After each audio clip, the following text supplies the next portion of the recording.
one of the things that I'm going to do for the next couple of months is I'm going to take requests specifically on videos. If you guys can help me out in this situation, tell me what kind of videos you want me to dive deeper into to post, because I want to do some chalkboard series videos.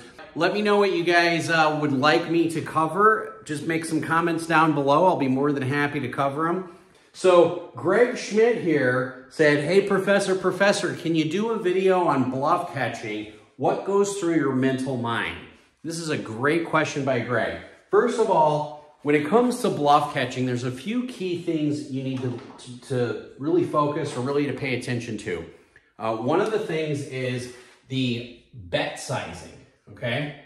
And I stress this a lot because a lot of times if you're on the river and somebody wants to do a bluff, and this usually happens when they are used to playing Hold'em, and let's just say, for example, there's $1,000 in the pot. Let's say you're in a really big pot, and let's just say that the board is something like king of spades, 10 of clubs, 3 of spades on the flop, and let's just say it goes running sevens, 7 of hearts and 7 of diamonds, okay?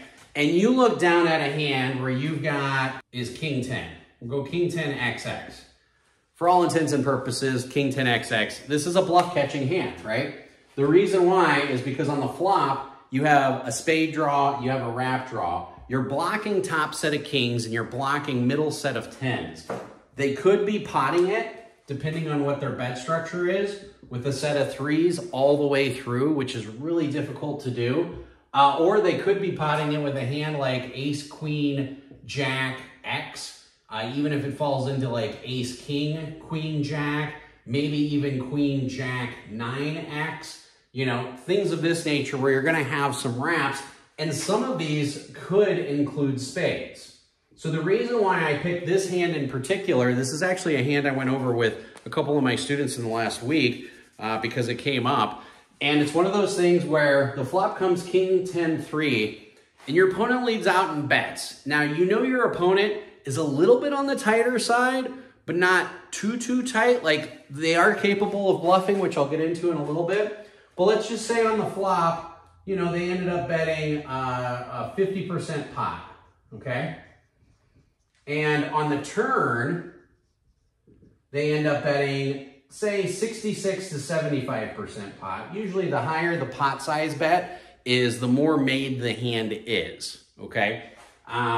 In other words, if it's a pot size bet on the flop, usually you can start saying maybe they have a set of threes, maybe they have a set of kings, they're more likely to have that. But even on a draw-heavy board like this, a pot-size bet can still signify ace, queen, jack. So we'll even go 50 to 100% of the pot. And let's just say no matter what, they come out with 66 to 75%. So on the river here, you're left with $1,000 in the pot, and they choose a bet sizing of 1/2 to 2/3 pot-size bet, okay? This is a tough one because most of the time, if people are super nutted, okay, and you've called the flop, you've called the turn, you've shown some stubbornness, if they're super nutted, they're gonna go for full value. So one of the things I stress to people is if you're bluffing, either do a full pot size bet or don't bet at all. This individual could be betting for value, but what are they really betting for value here? Like, you're blocking a set of kings, you're blocking a set of tens. They could be going for value with the set of threes, but what is going to call? It's going to call the flop and turn. That's going to call the river. Maybe like a dangling 7 might call a set of threes here, okay? So when it gets to the river and you're faced with a bet, and let's say you're faced with a $600 bet into a $1,000 pot, okay? So $600 is the bet into a 1K pot, and you're sitting there with king 10 XX, okay? And whether you have a queen, a jack, or a 9, for all the blockers, at this point, it's irrelevant. It's a little relevant, but you can have like the 9 of spades or the queen of spades, so you do have some kind of relevancy in there. But and they end up betting $600. The first thing that goes on in my mental checklist is my opponent capable of bluffing? It's the number one question you got to ask. When somebody bets, are they capable of bluffing? Greg, ask yourself, is he capable of bluffing? Okay. The reason why you need to ask yourself is because if you're playing with old man with coffee that you haven't seen bluff in 15 years, guess what? He's probably not bluffing. He is not capable of bluffing. It's not in his game plan. So whatever you do, when that guy bets, ask yourself the question, is my opponent capable of bluffing? If the answer is no, you already have your answer. End of the video. Great. If the answer is yes, my opponent's capable of bluffing, they're perfectly capable of it, and most PLO players, the more experienced they are, the more capable of bluffing they are because they understand the value of bluffing and they also understand the value of position. The less experienced the player is, so if somebody sits down and plays PLO and it's pretty obvious that they, the flop comes King 10-3 on a previous hand and then they check pot the flop, it's because they have a set of kings. That's how new players play, a set of kings most of the time. And so again, if they're very new, they're less likely to bluff. If they're very experienced in PLO, they're very capable of bluffing, usually. But that's the first question you have to ask. Now, if you answer, my opponent is capable of bluffing, you have to start coming up with how many bluffs do they have that I beat, okay? So for example, ace, queen, jack X, queen, jack, 9X, even if it's a hand like king 10, or not king 10, but king 3, king 3, XX, like especially if they have a hand like, say for example, they have king 3 with like queen, queen, or king 3 with like jack, jack.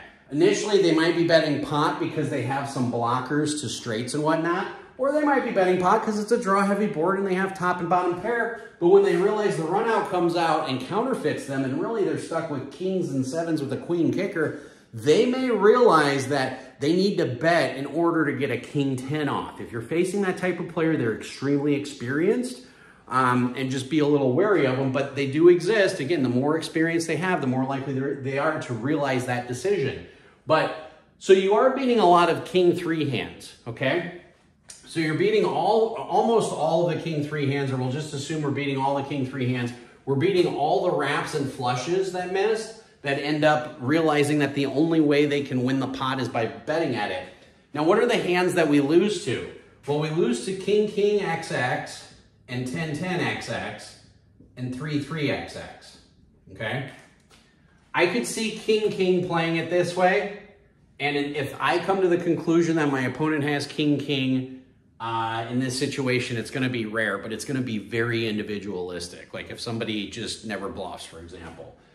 Same thing with 10-10. So against most people, I'm probably going to cut out king, king, and 10-10.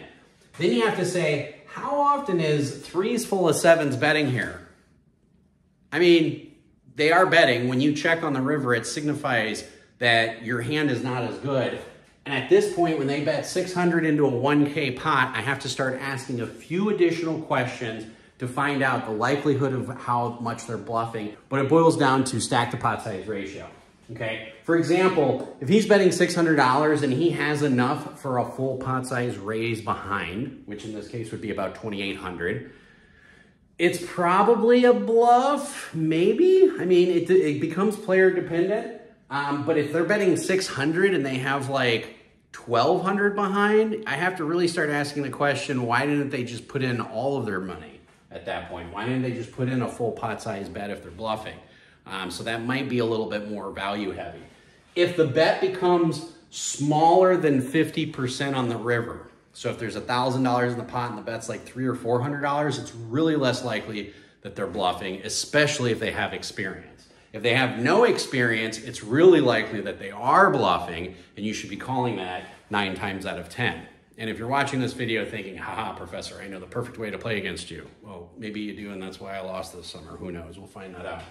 But in this situation right here, you're also losing to all aces. So ace, ace, X, X, okay? Now you have to go back to what happened pre-flop. If you had a hand like king 10, queen 9, and you raised pre-flop, and then they 3-bet you, then you can start saying maybe they have aces, and maybe they're trying to specifically target king 10 because they backed into 2-pair. But bottom line is if the hand is really draw heavy on the flop and they slow down a little bit by the river, and I have top 2-pair, this is probably a hand that I'm going to call with. It's about a 50-50 mix because you could be losing to ace, queen, jack, 7, or ace, queen, 9, 7, or ace, king, 3, 7. You're losing to all ace 7 hands, But on the flip side, you're beating everything that should be betting on the river with the exception of a few hands like kings, tens, threes, maybe like a king seven, you know, maybe a 10-7, like if they had queen, jack, 10-7, and they just decided to get aggressive. So it really boils down to player type. The first question you have to ask is my opponent capable of bluffing? Okay, and here's the other thing. If they check pot you on the river, especially in low stakes, it's just never a bluff.